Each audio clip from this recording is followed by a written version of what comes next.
നമസ്കാരം. ചർച്ച് അപ്ഡേറ്റ്സിലേക്ക് സ്വാഗതം.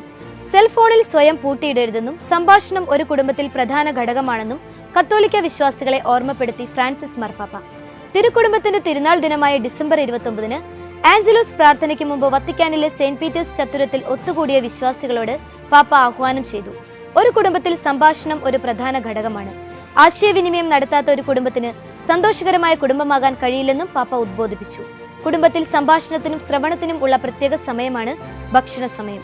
മേശയിലിരുന്ന് സംസാരിക്കുന്നത് നിരവധി പ്രശ്നങ്ങൾ പരിഹരിക്കാനാകും. എല്ലാറ്റിനുമുപരി ഇത് തലമുറകളെ ഒന്നിപ്പിക്കുകയും ചെയ്യുമെന്ന് പാപ്പ വെളിപ്പെടുത്തി. കഴിഞ്ഞ 3 വർഷങ്ങളായി റഷ്യ നടത്തുന്ന അധിനിവേശ ആക്രമണങ്ങൾക്കിടെ യുദ്ധത്തിൽ കഷ്ടപ്പെടുന്ന യുക്രൈൻ ജനതയ്ക്ക് നൽകിയ സഹായങ്ങൾക്ക് നന്ദി അർപ്പിച്ച് രാജ്യത്തെ സഭാ നേതൃത്വം പൊന്തിഫിക്കൽ സന്നദ്ധ സംഘടനയായ aid to the church in നീഡ്സിന് നന്ദി അറിയിച്ചാണ് രംഗത്ത് വന്നിരിക്കുന്നത്. യുക്രൈനിലെ മനുഷ്യജീവനുകളെ രക്ഷിക്കുന്നതിന് സഹായിച്ചതിന് നന്ദി അർപ്പിക്കുകയാണെന്ന് യുക്രൈൻ ഗ്രീക്ക് കത്തോലിക്ക സഭാ തലവൻ major arch bishop Sviatoslav Shevchuk ACN അയച്ച ക്രിസ്തുമസ് സന്ദേശത്തിൽ പറഞ്ഞു. ദക്ഷിണ കൊറിയയിലെ വിമാന അപകടത്തിൽ മരിച്ചവർക്കായി പ്രാർത്ഥിച്ച് ഫ്രാൻസിസ് പാപ്പ. വിമാനം റൺവേയിൽ നിന്ന് തെന്നിമാറി സുരക്ഷാ വേലിയിൽ ഇടിച്ചാണ് അപകടമുണ്ടായത്. ഡിസംബർ 29-നുണ്ടായ അപകടത്തിൽ അതിജീവിച്ചവർക്കും മരിച്ചവർക്കും വേണ്ടി ഫ്രാൻസിസ് മാർപ്പാപ്പ പ്രാർത്ഥിച്ചു. വിമാന അപകടത്തെ തുടർന്ന് ദുഃഖത്തിൽ കഴിയുന്ന ദക്ഷിണ കൊറിയയിലെ കുടുംബങ്ങൾക്ക് വേണ്ടി പ്രാർത്ഥിക്കുന്നുവെന്നും പരിശുദ്ധ പിതാവ് പറഞ്ഞു.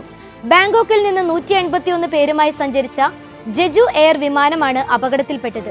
പ്രാദേശിക സമയം രാവിലെ 9:07-നായിരുന്നു അപകടം. 175 യാത്രക്കാരും 6 ജീവനക്കാരുമാണ് വിമാനത്തിലുണ്ടായിരുന്നത്. വിമാനത്തിലെ 175 യാത്രക്കാരിൽ 173 പേർ ദക്ഷിണ കൊറിയൻ പൗരന്മാരും 2 പേർ തായ്ലൻഡ് സ്വദേശികളുമാണെന്ന് അധികൃതർ അറിയിച്ചു. നൈജീരിയയിൽ കത്തോലിക്ക വൈദികൻ വെടിയേറ്റ് കൊല്ലപ്പെട്ടു. നൈജീരിയയിലെ നെവി കത്തോലിക്ക രൂപത വൈദികനായ ഫാദർ തോബിയാസ് ചുക്യൂജക്കു ഒക്കോങ്കോയാണ് കൊല്ലപ്പെട്ടത്. വ്യാഴാഴ്ച രാത്രി 7 മണിയോടെ ഒനിഷ ഒവേരി എക്സ്പ്രസ് വേയിൽ ലിയോലിയിൽ വെച്ച് അജ്ഞാതരായ അക്രമികളുടെ വെടിയേറ്റ് അദ്ദേഹം കൊല്ലപ്പെടുകയായിരുന്നു. നെവി സൗത്ത് ലോക്കൽ ഗവൺമെന്റ് ഏരിയയിലെ എക്യുലുമിലി സ്വദേശിയും ഫാർമസിസ്റ്റുമായ father Tobias Our Lady of Lourdes ഹോസ്പിറ്റലിൽ നഴ്സിംഗ്, മിഡ്വൈഫറി, മെഡിക്കൽ ലബോറട്ടറി എന്നിവയുടെ മാനേജറായിരുന്നു. തിരുക്കുടുംബത്തിന്റെ തിരുനാൾ ദിനത്തിൽ കർദിനാൾ ബാൽദസാരെ റീന റോമിലെ സെയിന്റ് ജോൺ ലാറ്ററൽ ബസിലിക്കയിൽ വിശുദ്ധ വാതിൽ തുറന്നു. ആഘോഷമായ വിശുദ്ധ കുർബാനയോടുകൂടിയായിരുന്നു ലോകമെമ്പാടും നിന്നുള്ള കുടുംബങ്ങളും വൈദികരും തീർത്ഥാടകരും പങ്കെടുത്ത ചടങ്ങ് നടന്നത്. ക്രിസ്തുമസ് രാവിൽ ഫ്രാൻസിസ് മാർപ്പാപ്പ 2025 ജൂബിലി വർഷം ഉദ്ഘാടനം ചെയ്തതിനു ശേഷമുള്ള 3ാമത്തെ ചടങ്ങാണിത്. ഇപ്പോൾ വിശാലമായി തുറന്നിരിക്കുന്ന ഈ വാതിൽ നമ്മെ കർത്താവിന്റെ ഭവനത്തിലേക്ക് മാത്രമല്ല അവന്റെ ഹൃദയത്തിന്റെ ആഴങ്ങളിലേക്കും നയിച്ചിരിക്കുന്നുവെന്ന് കർദിനാൾ ബാൽദസാരെ പറഞ്ഞു.